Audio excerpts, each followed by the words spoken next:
Bonjour à toutes et à tous et bienvenue dans la quotidienne des marchés du FX. Les indices de référence ont atteint des nouveaux records après avoir reçu un coup de pouce du secteur financier, en particulier la progression de la HSBC de 2,15%. Le Dow Jones a atteint un record à 15 056, le S&P 500 également à 1625,96. Cependant, le Nasdaq a perdu 0,08% à 2952.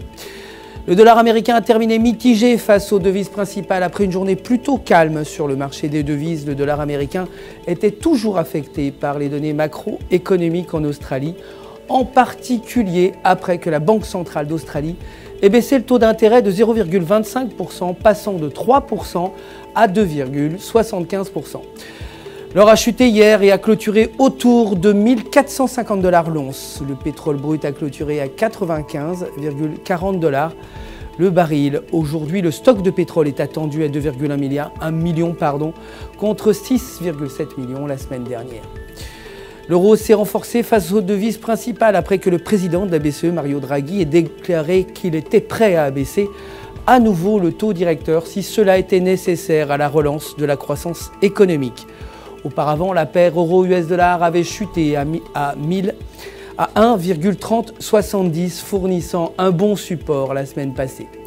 Si la paire brise ce niveau, elle pourrait continuer à baisser à 1,2800. Aujourd'hui, la production industrielle allemande est attendue à moins 0,1% contre 0,5% précédemment. Et nous sommes le 8 mai 2013, c'est donc un jour férié en France.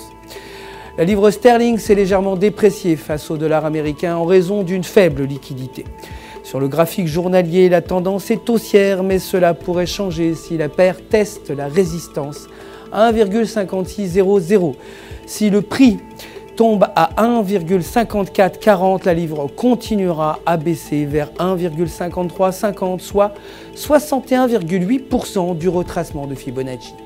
Cependant, si la paire passe au-dessus de la résistance à 1,5600, la tendance haussière qui a commencé le 12 mars pourrait continuer.